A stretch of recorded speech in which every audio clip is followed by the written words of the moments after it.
देखिए, इस केस के बारे में आपसे पहले मैंने कभी कुछ नहीं बोला है। जिस समय केस हुआ था उस वक्त भी बहुत सारे लोग आरोप लगाते हैं कि मनीष कश्यप ने ये बोला, इसलिए इनको इतना दिन रखा गया, ये किया वो किया। लेकिन हम आज तक इस केस के बारे में कुछ नहीं बोले थे। अरेस्ट होने के बाद भी, जेल से निकलने के बाद भी, और आज बोल रहे हैं। पूरी कहानी सुनने के लिए तैयार है ना? 5 मिनट का समय लेंगे, समझे?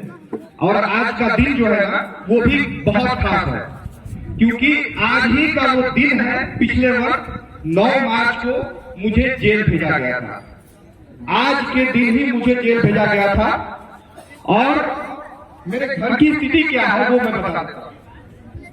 मेरे पापा को महावीर कैंसर संस्थान से मैंने पटना में ही ऑपरेशन करवाया था और वो घर पे थे, बेड रेस्ट पे थे।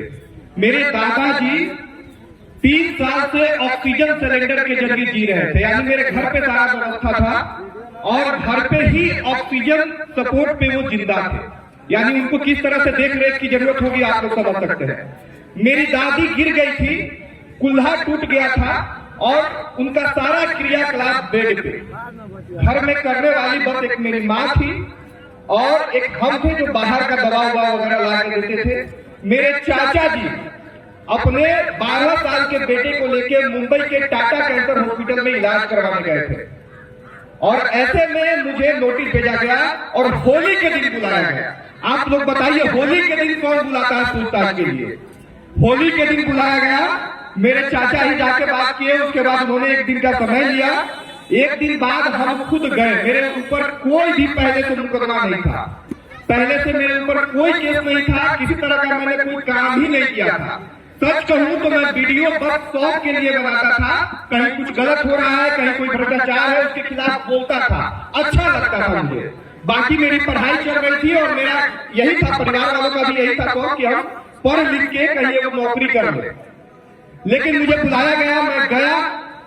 मैं इसलिए गया कि मेरे घर पे पुलिस वाले न जाए, क्योंकि मेरे घर पे अगर पुलिस वाले जाएंगे तो 3-3 पेशेंट मेरे घर पे थे और उन लोगों के साथ क्या होता आप समझ सकते हैं के बारे में सोच के मेरे ऊपर क्या बीत रहा होगा वो आप सोचिए। मैं गया, मेरे से पूछताछ होने लगी।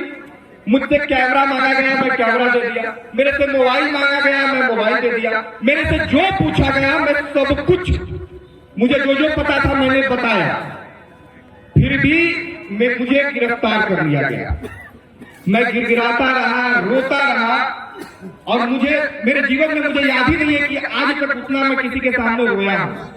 खूब रोया, खूब गिड़गिड़ाया। मैंने कहा कि अगर मुझे जेल भेज दीजिएगा तो मेरे घर पे किसी न किसी एक का जो है डेथ हो जाएगा।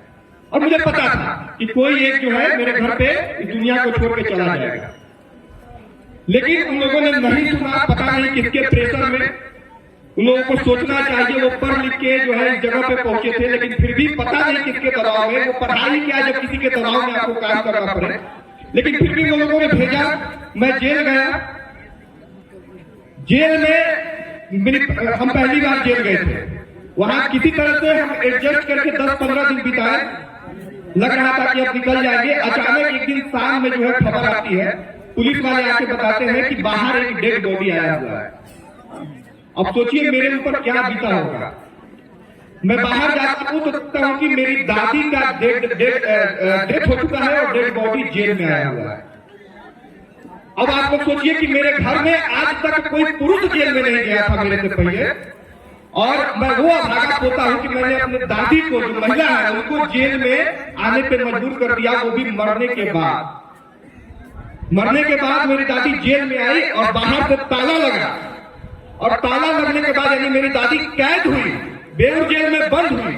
उसके बाद मैंने कंधा दिया और तब मेरी दादी वहां से जो है उनको ले जाया गया और दाह संस्कार वगैरह हुआ। और ये सब कुछ बीता, मैंने सब कुछ सहा। जेल के आने के बाद कुछ दिनों के बाद मेरे दादाजी का भी स्वर्गवास हो गया।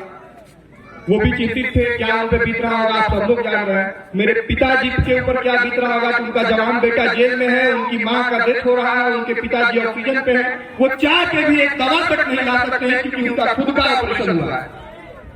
और ये तमाम मुसीबतें हमने झेला। और अब जाके जेल से निकलने के बाद भी मैंने कुछ नहीं बोला। मैं इंतजार कर रहा था कि वो तो एक दिन ऐसा आएगा ही, मैं जान रहा हूं कि मैं सच्चा हूं। मैं निर्दोष हूं, मुझे पता था। और वो एक दिन आता है जब न्यायालय से मुझे दोष मुक्त कर दिया जाता है। अब ये मेरी कहानी है। मैं न्यायालय जिन लोगों को भारत में जिन लोगों को न्यायालय पे भरोसा है वो बताए हम तो दोष मुक्त हो गए, लेकिन मेरे वो 70 दिन मेरी दादी का जो निधन हुआ वो, मेरे पिताजी पे जो बीता वो, मेरे घर वालों पे जो बीता वो, उसका हिसाब मांगने हम किसके पास जाए? अगर हम निर्दोष हैं तो हमको अरेस्ट करने वाले वो तमाम लोगों पे केस होना चाहिए कि नहीं होना चाहिए? और पता है हम सौभाग्यशाली है कि हम आके अपनी कहानी आप लोगों के बीच में रख रहे हैं। मेरे जैसे कितने ऐसे राकेश होंगे ना, कितने वैसे मनीष होंगे ना, जिसकी कहानी आप लोगों तक आ भी नहीं पाती है। फर्जी मुकदमा होता है, जेल में जाता है, उसका जीवन बर्बाद होता है और वो कहीं का नहीं रहता है। अब आप लोग बताइए कि जो मेरे साथ हुआ है उसके गुनहगार को सबके सामने लाना चाहिए। हम अगर हमको न्यायालय ने दोष मुक्त कर दिया यानी हम सही थे, तो फिर हमको जेल भेजा क्यों गया? हमको जेल भेजा क्यों गया इसका जवाब कौन देगा? हम चाहते हैं कि आप लोग मेरी आवाज बने और आप लोग मेरे लिए, वरना आज कल हो सकता है आप में से कोई एक के पास एक को जेल भेज दिया जाएगा, केस कर दिया जाएगा, आपका जीवन कर दिया जाएगा। कौन कौन मेरे साथ है जरा हाथ उठा के बताएं। और ये पहली बार हमके बोले हैं। और जितने भी लोग कैमरा घुमा देख, बिहार के इतने सारे यूट्यूबर अगर राकेश और मनीष के साथ खड़े हैं तब जवाब तो उन लोगों को देना पड़ेगा, जवाब देना पड़ेगा। और किसी बिहार के युवा के साथ फिर ऐसा न हो, फिर किसी का जीवन बर्बाद न हो।